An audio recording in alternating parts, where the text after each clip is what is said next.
I was being a man. But you're not a man, Lester. You're not even half a man. Consider the following scene. A husband faces daily humiliations at work and home. One day he has had enough and tries to restore his manhood and murders his wife. This sets off the gradual transformation from the unsuccessful pushover to the successful dominant alpha male, manifested through success with women and work. In the same show, there are two other male protagonists, Lorne Malvo and Gus Grimley. Malvo, a dangerous hitman, lives completely outside of the law, acting only according to the alleged natural law of might is right, based on cunning and violence. It's already dog eat dog, friend. We used to be gorillas. All we had is what we could take and defend. Grimley, in contrast, is represented at first, like Lester Nygaard, as a weak man, a pushover. His arc also moves towards becoming a real man, but unlike Nygaard, he chooses to become a man by showing bravery, becoming the hero, and restoring the civil order. Whereas Nygaard achieves brief success and esteem and quickly meets his end, Grimley is rewarded with a long life based on humanistic values of neighborliness, law enforcement, and especially the loving, happy family. Even though his masculine redemption arc leads him to the opposite of the forces of nature's dog-eat-dog world that Malvo and Nygaard represent, his development into becoming a real and good man also occurs through cunning and violence. The two images of manhood, one based on an idea of predatory human nature and the second based on the enforcement of the civil order, are an extension of one another. While the natural man is a cunning beast and takes what he wants, the civil man channels the cunning beast to establish and protect the civilized order from natural predators. In both cases, they achieve manhood through violence, with women as their reward, either as prizes, instruments, or in the loving family based on kindness and reciprocity. On the wayside of these manly men are the failures, the weaklings, the pushovers, who fail to live up to proper manhood. They are emasculated. You're not even half a man. Fargo's narrative structure follows a redemptive arc of recovering from one's emasculation through violence. This is only a particularly dark rendition of a very common trope. The agents of emasculation are usually divided into three different categories: the nagging wife, Your father seems to think this kind of behavior is something to be proud of. And your mother seems to prefer that I go through life like a fucking prisoner while she keeps my dick in a mason jar under the sink. the white collar desk job, Thank you. or, more abstractly, modern life itself. The shit they make us eat day after day. The boss, the wife, etc. Wearing us down. Let them know you're still an ape. Deep down where it counts. In these narratives, there seems to be something about modern life that feminizes, emasculates, or castrates men. What is suggested through these narratives is that the modern arrangement of life, work, housing, the regulation of sex through marriage and monogamy, strips men from their supposedly natural, predatory being. Their primal manhood, their sense of self, is constructed here as something that is lost and has to be restored through sex and violence, or at least the threat of violence. See how loud it gets on that one. You don't. Don't interrupt me, honey. The trope of emasculation relies on a sexist metaphysics. If this social order becomes too oppressive, the solution is to reassert the natural male authority and power. In this sexist metaphysics, modernity produces a crisis in masculinity. But why is it that modern life is portrayed as an emasculating, feminizing, or even castrating force? What ideas of human nature, masculinity, and femininity does this trope conjure up? To answer these questions, I turn to One Flew Over the Cuckoo's Nest to explore the idea that modernity itself feminizes and castrates men.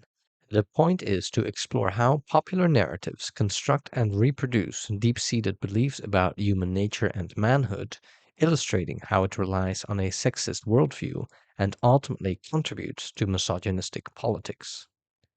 I will start with a brief introduction and summary of the film.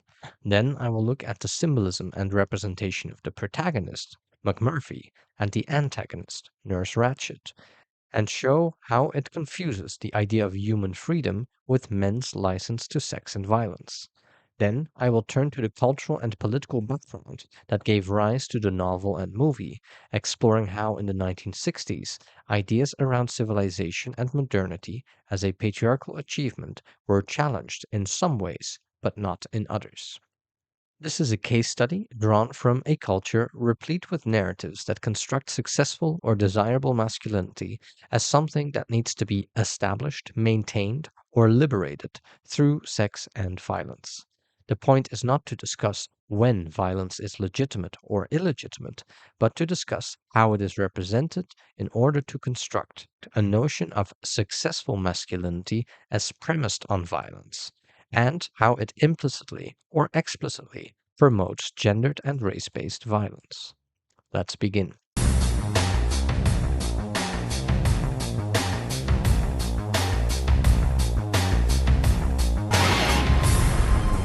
I've taken away your strength, Samson.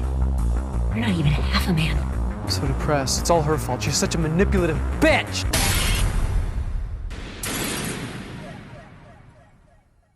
One Flew Over the Cuckoo's Nest is one of the most critically acclaimed movies of all time. Made in the 1970s, depicting society just before the cultural and political upheavals of the 1960s, One Flew Over the Cuckoo's Nest taps into a zeitgeist of freeing the human spirit from the modern carceral institutions of conformist and disciplinary society. It is known as a powerful anti-authoritarian tale based on critique of psychiatry and conformist disciplinary society. It questions whether the mental patients are really sick or crazy at all, or whether it is the institution that makes them sick. Let me start by saying that I do not take issue with the anti-authoritarian message of the film. However, the way this is done is, I will argue, deeply, deeply sexist. A quick recap. One Flew Over the Cuckoo's Nest is the story of Randall McMurphy, who is an Irish descent brawler who is moved from a penal work farm to a psychiatric institution. The suspicion is that he feigned insanity in order to escape the work farm because he believes it would be easier to serve his time as a psychiatric patient in the mental hospital. Here he is faced with the movie's antagonist, Nurse Ratched, one of the most notorious villains of cinema history. Your hand is staining my window. She stands for strict routine, discipline, and orderliness.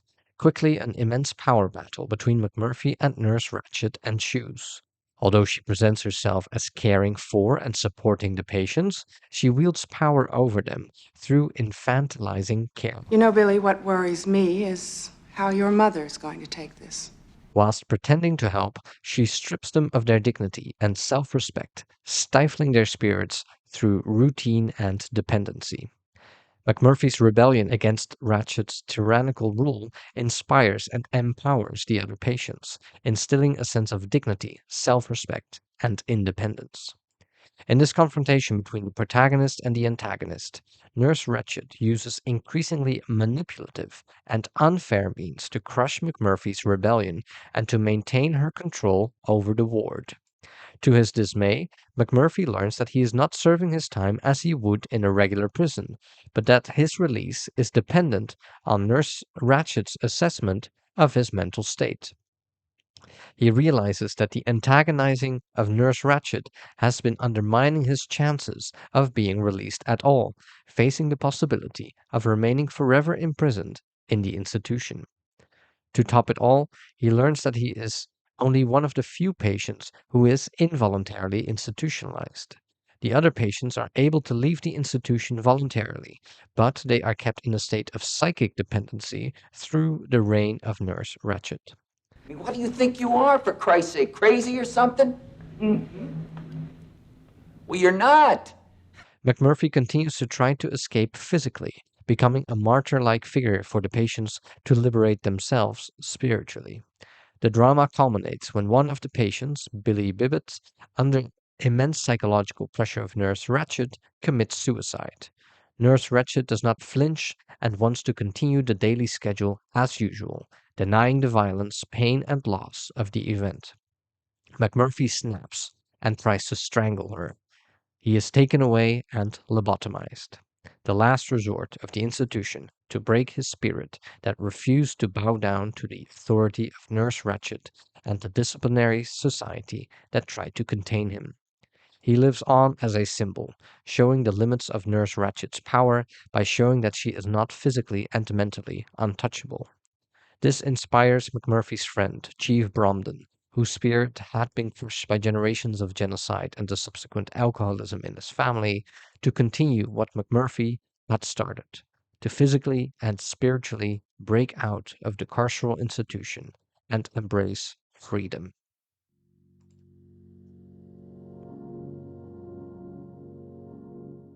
Randall McMurphy is portrayed as a Christ-like martyr who refuses to have his freedom crushed by the suffocating disciplinary system. He represents the unbridled freedom of the human spirit that gets tested by the tyrannical rule of Nurse Ratched. How is this freedom of the human spirit described? I fight and fuck too much. McMurphy represents a deeply nihilistic and limited notion of human freedom, the individual man, a brawler, who fights and fucks too much. McMurphy is first incarcerated and then institutionalized on account of statutory rape of a 15-year-old girl. She was 15 years old, going on 35, Doc, and she told me she was 18 and she was very willing, you know what I mean? Between you and me, she might have been 15, but you get that little red beaver right up there in front of you. I don't think it's crazy at all, and I don't think you do either. I hear what you're saying. No man alive would resist that. He describes the statutory rape of a girl as an expression of a completely natural urge that no man could possibly resist. This idea that there is an uncontrollable urge in men to have sex with underage girls, and that the attempt to regulate it goes against human nature, is central to what feminists call rape culture. An idea of human nature that naturalizes rape contributes to a culture that is ready to look the other way and a legal system that condones and excuses rape. Note also the different attitudes of McMurphy to men and women. Soon, a brotherhood is established based on respect and dignity, the exact things that Nurse Ratched denies them. The women in the movie, by contrast, are either agents of emasculation and infantilization, or they are the happy-go-lucky fun girl. McMurphy treats his girlfriends as a pimp would. He bargains with the security by offering female company, without even consulting the woman in question, uncomfortably leaving the two of them alone. He arranges a sexual hookup with his female friend and fellow patient, and it doesn't even seem to occur to him that his friend might object to this. The men cheer on their fellow patient who restores his manhood and dignity through sex before being crushed by the castrating cold mother. The freedom that the movie celebrates, then, is an idea of the natural freedom of men, which consists of fighting and fucking, regardless of age or consent. Women in this film are either the castrating agents that seek to manipulatively break men's power and draw it to themselves, or they are available bodies for men to play around and bargain with. They are portrayed as having fun in this role as available sex props, suggesting that women are either free, fun, and sexually available, or cold, sexless, manipulative, and resentful castrators of men. If McMurphy represents the spirit of human freedom, what is the representation of its opposite? Just as freedom is masculine coded, tyranny is feminine coded. Nurse Ratched is the face of the cruel, cold, dehumanizing institution. The contrast with the doctor is startling, with whom McMurphy is able to have a friendly and horizontal conversation. Whereas the doctor at least seems somewhat reasonable, it is the manipulative, power-hungry Nurse Ratched that makes the cruelty of the system so pertinent. Imposing a strict order, she is portrayed as a master of manipulation, involved in subtle power games to keep all the men on the ward down and to maintain order, control, and power. Recall the old sexist trope that women are only good for taking care of infants, explored in another video. That maternal instinct is hyper powerful, and it's the defining characteristic of femininity. The question that our culture is facing now is, what happens when women enter into the political arena and that instinct doesn't find its proper place? And the answer is, as far as I can tell, is that childless women infantilize everything. As the sexist argument goes, whenever they step outside of their role of nurturing infants, they displace their maternal instincts and start to infantilize everyone. They wield power by infantilizing others. The other sexist trope is that women are manipulative, not playing fairly. Well, that fucking nurse, man. She ain't honest. She likes a rigged game, you know what I mean? I'm so depressed. It's all her fault. She's such a manipulative bitch! Women in any position of power outside their role as good warm mothers and nurturing infants become pathological and evil, cold, manipulative, and or infantilizing. They are the agents of castration.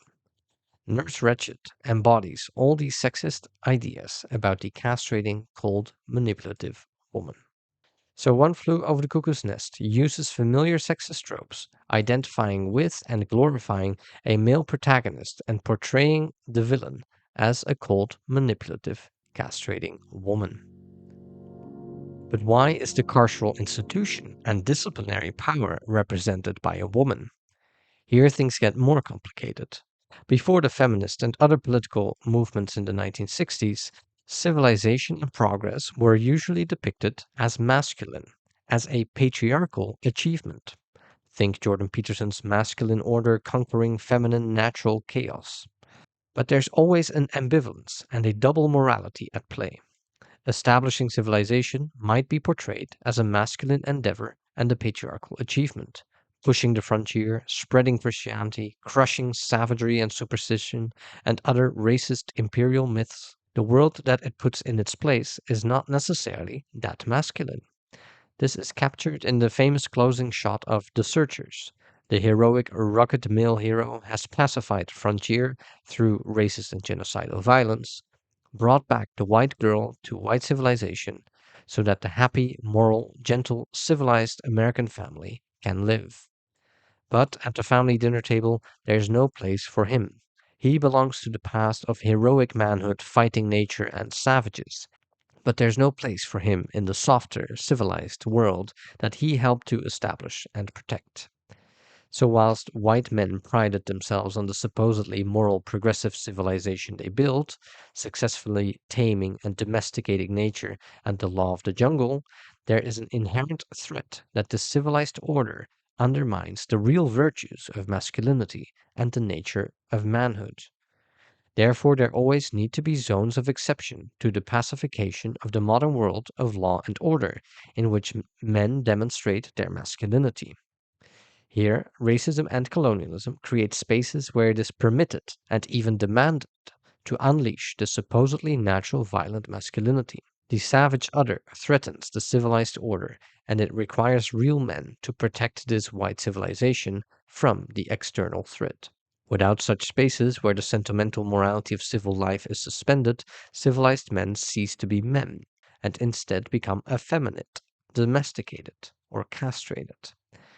The family always plays an ambivalent role. On the one hand, it is the core conservative value and the promise of the happy, good, and responsible life.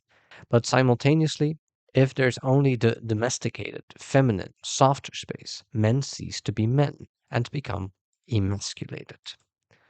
In order for the family not to be a threat to masculinity, it needs to be ruled by the father with the wife and children in their proper, subordinate place, respecting his authority. Anything special for your birthday? Just a decent cup of coffee.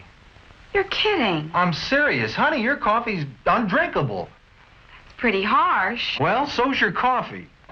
You know, the girls down at the office make better coffee on their hot plates. Well, see you later. You know, if I could just make a decent cup of coffee, I could relax. Authority is re-established through the threat or presence of corrective violence. But it is a fragile state, and family life without male dominance means emasculation. Here we see the link between civilization and domestication, and the threat that too much femininity undermines true masculinity. True masculinity must always contain the controlled potential for and the occasional unleashing of violence. Without the potential for violence, you are not a man. Without its controlled use, you are not civilized. Let's go home, Debbie.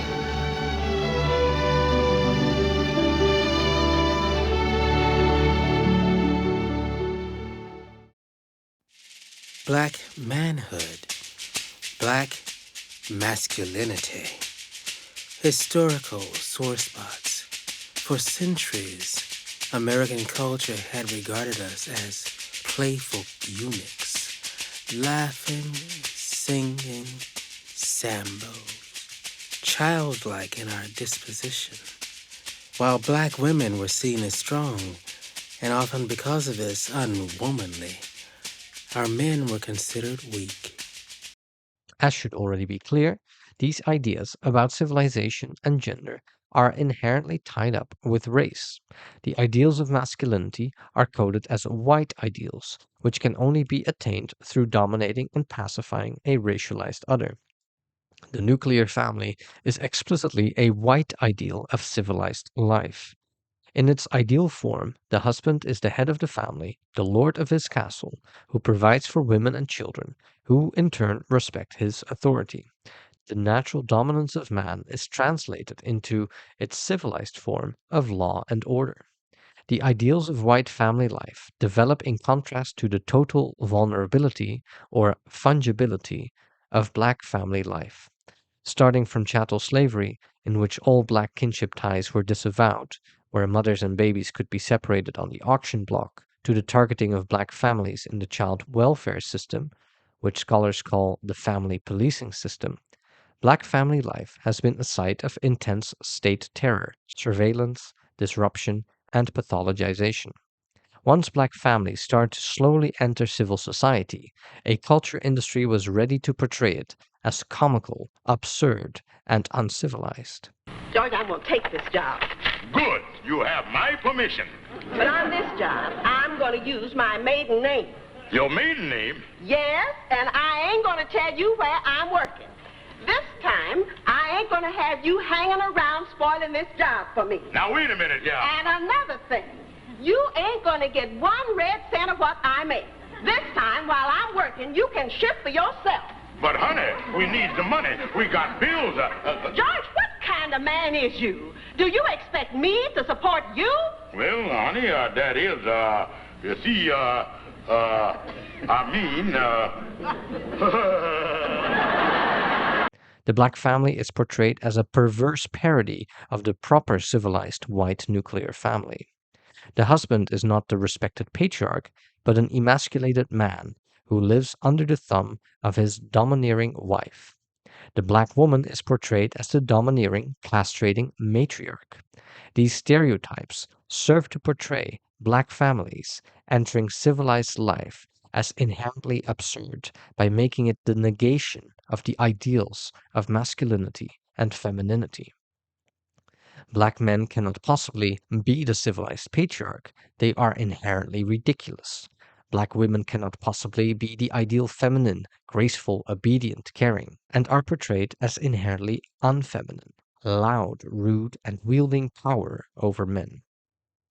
In short, the ideals of civilization are inherently masculine, and the ideals of masculinity are inherently white.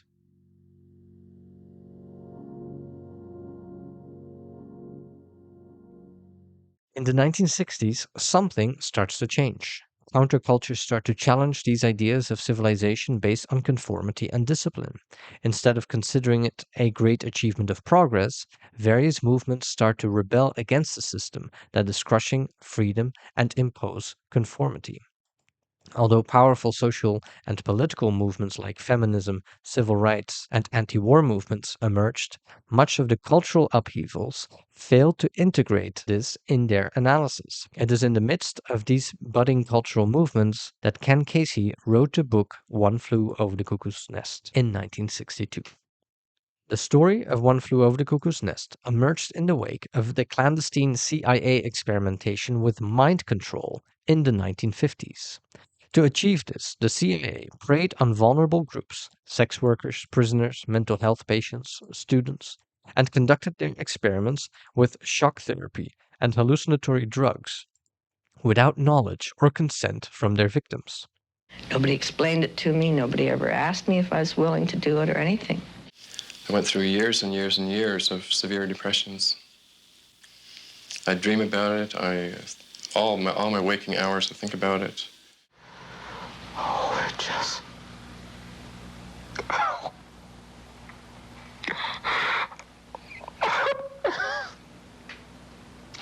You want to start for me? Oh, I can talk. I'll live through it. I'll live through it. I'll live through it. Ken Casey was one of the student victims who was subjected to the experiments with LSD. Ironically, these brutal CIA experiments, although not leading to the desired results of total mind control, accidentally paved the way for a 1960s counterculture of experimentation with drugs. I've always thought that this is one of those things that proves that God has a sense of humor. That if Gabriel come up and says, hey, Chief, the Americans are really messed up down there. We're going to have to do something to straighten them out. They've got a nosedive karma going on. And God says, well, send them some of that stuff you've been working on, that acid stuff, and have the CIA distribute it. You can hear the celestial laughter when you realize it was the CIA that really turned on America. I discuss these histories to show the discrepancy between history and cultural representation in One Flew Over the Cuckoo's Nest. Given these histories, it would be absurd to make a single woman stand in for the oppressive nature of these institutions. The important anti-authoritarian message and institutional critique of psychiatry does not offer much in terms of understanding the powers and incentives that produce these systems of control. Instead, it translates social and political power structures into a sexist metaphysics of masculine-coded freedom versus feminine-coded unfreedom. This is further illustrated by the representation of lobotomy. Lobotomy, which in the novel is described as a frontal lobe castration, explicitly comparing it to Nurse Ratched's attempts at symbolically castrating McMurphy, is portrayed as the final resort to crush McMurphy's rebellious spirit of freedom. This method was invented in the early 20th century by Antonio Egas Moniz, for which he was awarded the Nobel Prize. Here, ideas of normalcy and conformity were essential for doctors diagnosing who should be lobotomized. With the parameters of acceptable behavior being much more restrictive to women, the majority of the victims of lobotomy were women. In the 1930s, lobotomy really took off when Dr. Walter Freeman introduced the ice pick technique. Lobotomy is part of medical history that shows the power of the norm and the pathologization and subjection of vulnerable positions based on gender, race, and class. We have discussed the governing ideology of masculinity, femininity, and family life in the United States. These are all strict codes of what is appropriate men's behavior and what is appropriate women's behavior. What fell outside of these norms is considered pathological or criminal. Psychiatry in the mid-20th century played the role of enforcing these norms of gender performance and heteronormative sexuality. The idea of normalcy and health was based on making people conform to the appropriate gendered and sexual behavior in line with society's expectations. Psychiatry was thus often part of a repressive apparatus that tried to make individuals comply with societal norms, pathologizing and policing deviant sexual behavior and gender presentation.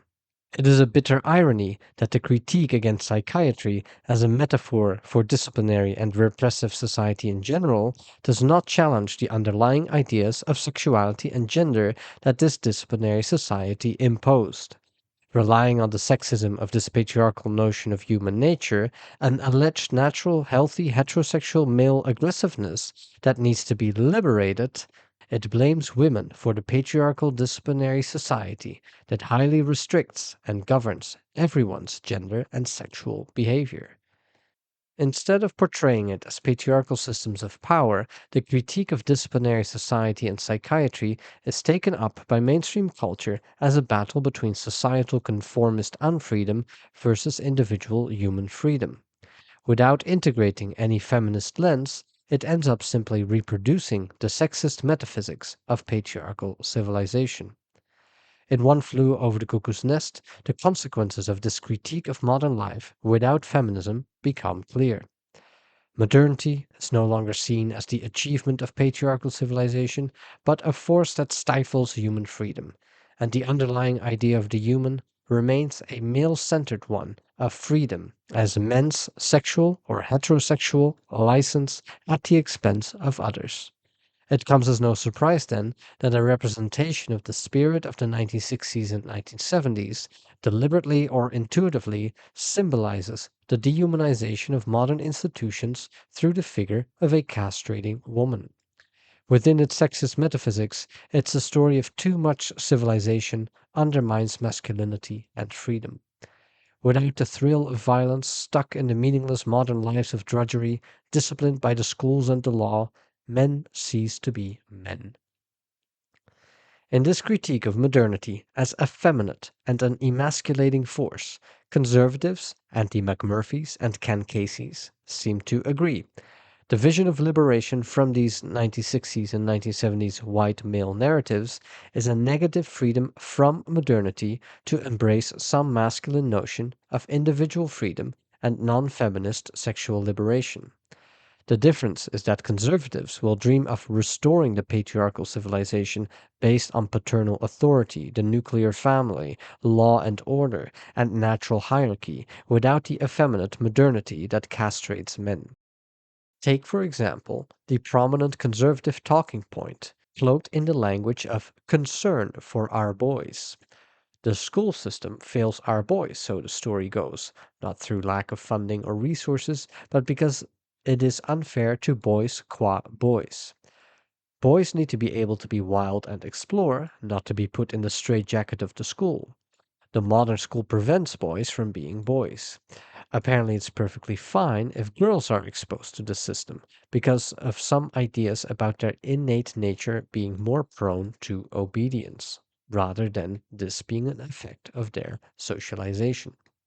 Girls are trained by their parents to be physically still and much more conscious of their bodies and appearance and much less physically expressive, which lends itself to more success in the classroom. If that's a skill you have, you're going to do better at a situation where you have to sit still for hours a day. They're also like much more socialized to solicit adult approval. Like, we train little girls to solicit praise, to sort of try and justify their own presence, and little boys are not burdened that way. Yeah. And so they don't do as well in environments that reward that kind of solicitaciousness. And this double standard is the crux of a patriarchal culture, always condoning and excusing male behavior whilst penalizing women's and gender nonconforming behavior. If a woman steps out of line by not being the perfect warm mother, by entering the workplace, by being loud and rowdy, we are in serious trouble. She needs to be put back in her place by men, the agents of reason and order based on the imposition of violence or the threat thereof. If boys and men break the rules, it is understandable and even healthy. In fact, it is expected of men to show their capacity for force and violence in order to be considered real men. The other sexist stereotypes do the rest to maintain the narrative structure of One Flew Over the Cuckoo's Nest. I'm so depressed. It's all her fault. She's such a manipulative bitch! The sexist metaphysics remain intact. What lessons are we to glean from this much celebrated classic? Critique of modernity without feminism reproduces sexist culture. Masculinity in both conservative and emancipatory cultural narratives tends to be constructed through a celebration of dominance, sex, and violence. Human freedom is confused with promoting men's access to sex and manifestation of violence.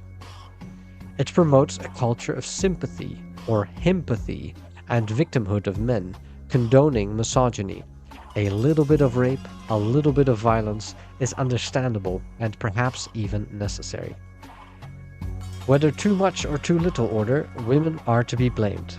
If there's too little order and rationality, women are to blame and men need to impose reason and order. If there's too much order, women are to blame and men need to liberate themselves from the emasculating effects of castrating women or a feminized culture. The object of hatred and rebellion is embodied by her. A woman is blamed for the horrendous disciplinary violence of modern carceral institutions. The deep sense of injustice, frustration, powerlessness leads to a cathartic outburst of male violence against a woman. What does the sexist metaphysics lead to? All of the legitimate frustration, powerlessness, and pain becomes a cathartic spectacle of misogynistic violence.